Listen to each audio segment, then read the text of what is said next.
പകൽക്കാലം 64 സങ്കീർത്തനത്തിലെ ഒത്തിരി ആഴങ്ങൾ കിടപ്പുണ്ട്. സ്തോത്രം. അതെന്താ ആഴമാ? അവിടെ എഴുതിയിരിക്കുന്ന ദുഷ്കർമ്മം, ദുഷ്കാര്യം, ദുഷ്പ്രവൃത്തി, ദുഷ്ടത, ദുരുപായം, രോഗം, സൂത്രം, കൗശലം എല്ലാം ഉണ്ട് അതിനകത്ത്. സങ്കീർത്തനം എഴുതിയ ദാവീദ് വേദനപ്പെടുക. ദൈവമേ, ഞാൻ എന്റെ നിഷ്കളങ്കതയിലാണ് ഇതൊക്കെ ചെയ്യുന്നത്. അബ്രഹാം ജാതിയുടെ കീഴിൽ നിന്ന് ഇറങ്ങിയപ്പോ തന്നെ ദൈവം പറഞ്ഞൊരു വാക്കുണ്ട്. ഞാൻ നിന്നെ ഐശ്വര്യമായി അനുഗ്രഹിക്കാം, നിന്നെ തലമുറയായി വർദ്ധിപ്പിക്കാം. പക്ഷേ ആ വാഗ്ദത്തത്തെ മുറുകെ പിടിച്ചുകൊണ്ട് അബ്രഹാം ജ്ഞാനിയിൽ നിന്ന് വേർപെടുമ്പോൾ ആ വാഗ്ദത്തം ഉടനെ ഒന്നും കിട്ടിയില്ല. കിട്ടിയോ? ആ വാഗ്ദത്തത്തിന് വേണ്ടി നാളുകൾ ചുറ്റിക്കിറങ്ങേണ്ടി വന്നു. അല്ലെങ്കിൽ അവൻ ദൈവത്തോട് ചോദ്യം ചോദിക്കേണ്ടി വന്നു. അവൻ എന്നാൽ ദൈവത്തെ നിരസിച്ചു കളഞ്ഞില്ല. ദൈവം ഇങ്ങനെയൊക്കെ പറഞ്ഞിട്ട് വല്ല കാര്യവും നടന്നോ എന്ന് ചോദിച്ച് ദൈവത്തെ വടിവെട്ടി എറിഞ്ഞില്ല. ഓർക്കണം, പറഞ്ഞവരെ എറിയുന്ന കാലമായിരുന്നു. ഉപദേശമൊന്നും ആർക്കും ഇഷ്ടമില്ല. വചനം വേണ്ട. വചനം എന്ന് പറയുന്ന സംഗതി വേണ്ട. എല്ലാവരും ഈ ആലോചന കേൾക്കുന്ന എന്തിനാണെന്നറിയാമോ? അവരുടെ ഹൃദയത്തിൽ ഒരു ആഗ്രഹം ഇരിപ്പുണ്ട്, അതുപോലെ സംഭവിക്കണം, അത് ആഗ്രഹിച്ച സമയത്ത് നടക്കണം. അവൻ ഉടനെ സംഭവിച്ചാൽ നല്ലത്, അതിനൊട്ടും മാറ്റമില്ലാതെ അത് തന്നെ നടക്കണം. ഇല്ലെങ്കിൽ പറഞ്ഞവരെ ഓടിച്ചിട്ടടിക്കും.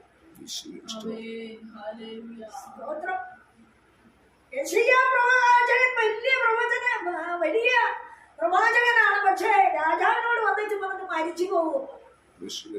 ഒന്നോ ആ ദൂത് തന്നെ തിരിച്ചു പറഞ്ഞില്ലേ? ഇരമ്യാവിനെ കൊണ്ട് ദൂത് പറയിപ്പിച്ചത് തിരിച്ചു വന്നിട്ടില്ലേ? പ്രവാചകന്മാർ വേദപുസ്തകത്തിൽ ഉടനീളം പറഞ്ഞതൊക്കെയും തിരിച്ചു സംഭവിച്ചിട്ടില്ലേ? സംഭവിക്കാനുള്ളത് സംഭവിച്ചിട്ടുണ്ട്. എന്നാൽ ഹൃദയത്തിൽ ഒരു ഇഷ്ടം ഇരിപ്പുണ്ട്, അതിനൊത്ത് നടന്നില്ലെങ്കിൽ അവര് ശരിയല്ല. നാവ് കൊണ്ടവരെ ഏത് രൂപത്തിൽ ഉപദ്രവിക്കാമോ, ഏതെല്ലാം രൂപത്തിൽ കൂടിയാലോചിക്കാമോ, അവർക്കെതിരെ എന്തെല്ലാം ദുഷ്കർമ്മം പറഞ്ഞു വരുത്താമോ, അവർക്കെതിരെ എന്തെല്ലാം വായാടിത്തരത്തോടെ കൂട്ടുകൂടാമോ, അവർക്കെതിരെ എവിടെയൊക്കെ ഒളിച്ചിരിക്കാമോ, പതിയിരിക്കാമോ, കൂടിയാലോചന ചെയ്യാനൊക്കെ ചെയ്യും. എന്നാൽ യഥാർത്ഥ ഭക്തൻ ഇതിലൊന്നും വീഴത്തില്ല. ഞാൻ ചിലർ പറയും, നിങ്ങൾ മാത്രമേ ഉള്ളൂ ആത്മീയശ്രീ. നമുക്കതൊന്നും ഉറപ്പിച്ച് പറയാൻ പറ്റില്ല. കാരണം എന്നാ, കഴിവുള്ളതുപോലെ ശുദ്ധീകരണം പ്രാപിക്കാൻ ആഗ്രഹിച്ചു. എന്താ ഈ പറയുന്ന വ്യക്തിക്കോ ദൈവനാമത്തെ പ്രതി ഒരിറ്റു പൊന്നു പോലും ഉപേക്ഷിക്കാൻ തയ്യാറല്ല. അവൻ ഒരു ദിവസത്തെ ജോലി ഉപേക്ഷിക്കാൻ തയ്യാറല്ല. നമ്മളെ തൊഴിലുണ്ടായിരുന്നവർ, ലൗകിക വിഷയങ്ങൾ മുഴുവൻ പറിച്ചിരിഞ്ഞവർ, ദൈവസന്നിധിയിൽ നാളുകൾ കാത്തിരുന്ന, ദൈവവചനത്തിന്റെ പത്യോപദേശം പഠിച്ച, മോശയായി പറയുന്ന പോലെ അവളെ ഞാൻ വശീകരിച്ച് മരുഭൂമിയിൽ കൊണ്ടുചെന്ന് കൃത്യമായി അവളോട് സംസാരിക്കുമെന്ന് ദൈവത്തിന്റെ വാഗ്ദത്തമുള്ളതുപോലെ മരുഭൂമി താണ്ടി ദൈവസന്നിധി വേഴാമ്പലിനെ പോലെ കാത്തിരുന്ന, ദൈവശബ്ദം പ്രാപിച്ച കർത്താവ് എന്തൊക്കെയും സംസാരിച്ചു അതൊക്കെ ഹൃദയ പലകയിലാക്കി ദൈവത്തിന് വേണ്ടി ജഡത്തിന്റെ സകല ഈച്ഛകളും പറിച്ചിരിഞ്ഞ, തൊഴിൽ മണ്ഡലം വിട്ടു, ലൗകിക വിഷയങ്ങൾ വിട്ടു, ദൈവം എന്തൊക്കെ പറഞ്ഞു സമർപ്പിക്കപ്പെട്ട ഇറങ്ങിയ വ്യക്തിയോട് ചോദിക്കുക, ഹല്ലേലൂയ.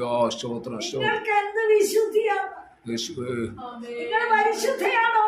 യേശുവേ സ്തോത്രം. എവിടെ കൊണ്ട് വെച്ച് ഈ കേട് തീർക്കുന്ന ഞാൻ ഓർക്കുന്നു. യേശുവേ സ്തോത്രം. ആമേൻ. ഇന്ന് പകലിലും ഓർക്കണം. യേശുവേ സ്തോത്രം. അബ്രഹാമേ, നാളുകൾ 24 വർഷം നീ പിന്നാലെ കാത്തിരുന്ന് കർത്താവിന്റെ വാഗ്ദത്തത്തിന്. യേശുവേ 25 വർഷമാണ് അത് പ്രാപിച്ചെടുത്തത്. യേശുവേ സ്തോത്രം. ദൈവത്തെ മറുത്തില്ലല്ലോ ഈ ജാതിയെ. യേശുവേ ആമേൻ. എന്നാൽ ഹല്ലേലൂയ. അവിടെ ഭവനത്തിൽ കയറുമെന്ന് പ്രാർത്ഥിക്കുമ്പോ എന്തെങ്കിലും ഒരു സ്വതന്ത്ര കാഴ്ച തന്നാൽ നമ്മൾ മേടിക്കും. യേശുവേ എന്നാല് നിങ്ങൾ ഇത് തന്നേച്ചു പോയെന്ന് നമ്മൾ പറഞ്ഞിട്ടില്ല കേട്ടോ. യേശുവേ നമ്മൾ ദുരാഗ്രഹിയാണെന്നും നമ്മൾ ദ്രവ്യാഗ്രഹികളാണെന്നും നമ്മളെ പറഞ്ഞു പുച്ഛിക്കുമ്പോ യേശുവേ ആമേൻ, ഒന്നോർത്തുകൊള്ളുക, വേലക്കാരൻ കൂലിക്ക് അർഹനാണ്. യേശുവേ സ്തോത്രം. രക്തം ജയമടിക്കട്ടെ. ഹല്ലേലൂയ. യേശുവിന്റെ നാമത്തിൽ ജയമടിക്കട്ടെ. ഹല്ലേലൂയ. നീ പറഞ്ഞ വാക്കുകളാൽ നീ പിടിക്കപ്പെട്ടിരിക്കുന്നു എന്ന് ഹല്ലേലൂയ. പരിശുദ്ധാത്മാവിനെ വെളിപ്പെടുത്തുകയോ യേശുവേ ദൈവിക സത്യത്തെ, ദൈവിക വിശുദ്ധിയെ യേശുവേ നാളുകൾ സകലവും വിട്ട് കർത്താവിന് വേണ്ടി കാത്തിരുന്നു കർത്താവിന്റെ ശബ്ദവുമായി അടഞ്ഞ വ്യക്തികളോട് നീ ചോദ്യം ഇട്ടിട്ടുണ്ടെങ്കിൽ ആ ചോദ്യത്തിന്റെ ശരങ്ങൾ തീയമ്പുകളായി നിന്റെ തലമുറയുടെ മേൽ വന്ന് പതിക്കുമെന്ന് യേശുവേ ഇന്ന് പകൽക്കാലം പരിശുദ്ധാത്മാവാലോചന പറയുക. ഓ ഹല്ലേലൂയ. സ്തോത്രം സ്തോത്രം. സ്തോത്രം. ഹല്ലേലൂയ. ആമേൻ. ദുഷ്കർമ്മം, ദുഷ്പ്രവൃത്തി, ദുഷ്കാര്യം, ദുഷ്യാലോചന, ആമേൻ, ഇതിലൊക്കെ ദാവീദ് തിരിച്ച് ഒന്നും പറയാൻ പോയില്ല. ആമേൻ. ദൈവപുത്രൻ ആമേൻ ഹല്ലേലൂയ വന്നത് എന്തിനാ? യേശുവേ ആശ്വാസത്തിനാ. യേശുവേ ആമേൻ. എന്റെ ജനത്തെ ആശ്വസിപ്പിപ്പീൻ, ആശ്വസിപ്പിപ്പീൻ. ആദ്യം ഓടിച്ചത് ആമേൻ നീ വലിയ ഉന്നതനാകുമെന്നും നീ വലിയ പദവിയിൽ കയറുമെന്നും നീ രാജ്യങ്ങൾ ചുറ്റിക്കറങ്ങുമെന്നും അല്ല ദൂത്. യേശുവേ ആമേൻ. അവന്റെ മനസ്സിന്റെ വ്യാപാരം എന്ത്? അവന്റെ മനസ്സിലിരിപ്പ് എന്ത്? യേശുവേ അവൻ നരങ്ങുന്ന വേദന എന്ത്? അവന്റെ ഹൃദയത്തിന്റെ നിലവാരം എന്തെന്നറിഞ്ഞ് ഉഴഞ്ഞ മുഴങ്കാലിനെ ഉറപ്പിക്കുന്ന ദൈവം, അവന്റെ ഹൃദയത്തിന് ആശ്വാസം കൊടുക്കുന്ന ദൈവം. ആമേൻ. അവൻ ക്രൂരനെങ്കിലും മടങ്ങി വരുവാൻ മനസ്സ് പുതുക്കുവാൻ സ്നേഹത്തിന്റെ ആത്മാവിൽ അവനെ അണയ്ക്കുമ്പോൾ നിങ്ങൾ ഇങ്ങനെ പറഞ്ഞില്ലേ, നിങ്ങൾ ഇന്നതുപോലെ പറഞ്ഞില്ലേ, നിങ്ങൾ ഇന്നതുപോലെ അല്ലേ എന്ന് തിരിച്ച് ചോദ്യം ചോദിച്ചാൽ ദൈവം പറയാ നിന്റെ ആശ്വാസം എന്നേക്കുമായി നഷ്ടപ്പെട്ടു. ആമേൻ. നിന്റെ തളർച്ച എന്നേക്കും നിന്നോട് കൂടെ ഇരിക്കുക. നിന്റെ മനോവേദന എന്നും നിന്നെ അലട്ടിക്കൊണ്ടിരിക്കുക. ഇല്ല, നിന്റെ ഉള്ളം ആശ്വാസം നിരസിക്കുന്നത് കൊണ്ട്, നിന്റെ ഉള്ള യഹോവയുടെ കരത്തിന്റെ വല്ലഭത്വം നിരസിച്ചു കളഞ്ഞത് കൊണ്ട്, ആമേൻ, നീ യഹോവയോട് പറ്റിച്ചേരാത്തത് കൊണ്ട് അവന്റെ ആശ്വാസത്തിന് നിന്നിൽ ഇടമില്ല. ഇന്ന് പകലിൽ നിനക്ക് പറയാൻ പറ്റുമോ ഒരു പ്രാർത്ഥനയുടെ അനുഭവത്തെ, ഒരു പ്രാർത്ഥനയുടെ അളവിനെ, ഒരു പ്രാർത്ഥനയിൽ സംഭവിച്ച ധൈര്യത്തെ, ഒരു വചന ഘോഷണത്തിൽ വരുന്ന ബലത്തെ ആമേൻ ആമേൻ നിനക്ക് അളന്നെടുക്കുവാൻ പറ്റത്തില്ല, അത് നിനക്ക് എടുത്ത് കാണിക്കുവാൻ പറ്റത്തില്ല. എന്നാൽ പ്രാർത്ഥിച്ചു കഴിയുമ്പോൾ, വചനം പറഞ്ഞു കഴിയുമ്പോൾ, അത് നീ ഏറ്റെടുത്ത വ്യക്തിയെങ്കിൽ നിന്നെ ഭരിക്കുന്ന ഒരു ബലമുണ്ടല്ലോ, അത് നീ മനഃപൂർവ്വം ധിക്കരിച്ചുകൊണ്ട് അവയെ ദൈവദൂഷണം പറഞ്ഞവർക്കെതിരെ നീ പ്രയോഗിച്ചിട്ടുണ്ടെങ്കിൽ തീർച്ചയായിട്ടും നിന്റെ തലമുറയുടെ മേൽ ന്യായവിധി ഉണ്ടെന്ന് ഓർത്തു.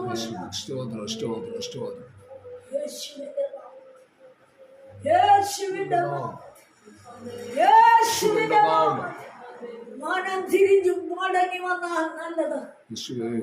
വിശ്രമിക്കുന്നതിലും ആശ്രയിക്കുന്നതിലും നിന്റെ ബലം ഇല്ല. ഞാൻ കുതിരപ്പുറത്ത് കയറി ഓടിപ്പോകുന്നു പറഞ്ഞാൽ അവേ നിന്നെ ഓടിക്കുന്നവർ അതിലും വേഗതയുള്ളവരായിരുന്നു. സ്തോത്രം. ഇന്ന് പകലിൽ അവേ ദൈവ ശബ്ദത്തെ എന്റെ ജീവിതത്തിൽ ബലം തന്നു. അതെ, നീ പറഞ്ഞ ദൈവവചനം എന്റെ ഹൃദയത്തിനെ സൗഖ്യമാക്കി. എന്റെ അലട്ടലുകളെ ഒരു പരിധി വരെ മാറ്റി നിർത്തി. ആമേ, എനിക്ക് മുമ്പോട്ട് പോകുവാൻ വയ്യാത്ത അവസ്ഥയുടെ നടുവിൽ ആ വചനം എന്നെ പിടിച്ചു നിർത്തിയെന്ന് ആരെങ്കിലും ആമേ ദൈവത്തിൽ ആശ്രയിച്ച് ചിന്തിക്കുന്നുണ്ട് എങ്കിൽ അവർക്കത് ശുഭമായിരിക്കും.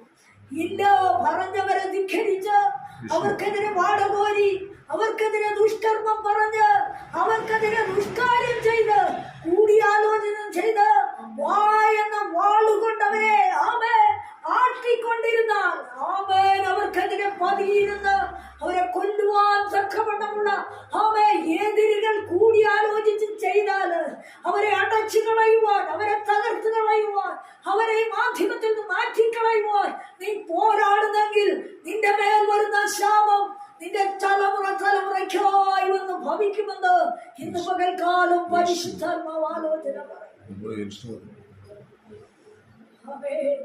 യേശുവിനെ എത്ര വട്ടം കൊല്ലാൻ ശ്രമിച്ചു?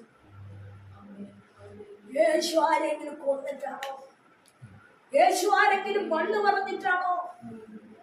യേശു ആരെങ്കിലും നിരസിച്ചു കളഞ്ഞിട്ടാണോ? യേശു വാടകോരിട്ടാണോ? അല്ല, അവൻ സത്യമായവൻ, നീതിയായവൻ, പ്രമാണമനുസരിച്ചവൻ, ദൈവകൽപ്പനയെ മുറുകെ പിടിച്ചവൻ, പിതാവിന്റെ ഇഷ്ടം ചെയ്യുവാൻ ഇറങ്ങി വന്നവൻ. അവൻ കർത്താവിന്റെ ഹല്ലേലൂയ, ആമേൻ, ഹല്ലേലൂയ, ആമേൻ, ശുഭതയിൽ നിൽക്കുന്നവൻ. ദൈവപുത്രനായ യേശുവിനെ കൊല്ലാൻ ശ്രമിച്ചവരാണ് ഈ ദുഷ്കർമ്മികളെന്ന് ഞാൻ ഇന്ന് പകൽക്കാലം വെളിപ്പെടുത്തട്ടെ. ഇന്ന് കേട്ട സങ്കീർത്തനത്തിൽ കൂടെ എന്നെ വളരെ ചിന്തിപ്പിച്ചു. ഏതെല്ലാം രൂപത്തിൽ ദാവീദേ നിനക്കെതിരെ വാടയിറങ്ങിയിട്ടും ശത്രുവിനെ വാടകോടിയിട്ടും നീ തകർന്നില്ലല്ലോ. നീ എത്തേണ്ട സ്ഥാനത്ത് നീ നിന്റെ തലമുറയിൽ എത്തിയില്ലേ? ഒന്ന് നമുക്ക് പ്രതീക്ഷിക്കാം. ദൈവവചനത്തെ ഭയപ്പെട്ട്, അവന്റെ വഴിയിൽ ഇഷ്ടപ്പെട്ട്, അവന്റെ വഴികളെ പ്രമാണിച്ച്, അവന് വേണ്ടി ആശിച്ച് കാത്തിരിക്കുന്ന ജനത്തെ, അവരെയും അവന്റെ തലമുറയെയും എത്തേണ്ട സ്ഥാനത്ത് എത്തിച്ച് മാനിക്കുന്ന ഒരു ദൈവമുണ്ട്. അവൻ അടുത്തു വന്നാൽ അടുത്തു വരാമെന്ന്, മാനിച്ചാൽ മാനിക്കാമെന്ന് പറഞ്ഞ ഒരു ദൈവമുണ്ട്. ഇന്ന് പകൽക്കാലം ആ ദൈവത്തിനായി നമുക്ക് കാത്തിരിക്കാം.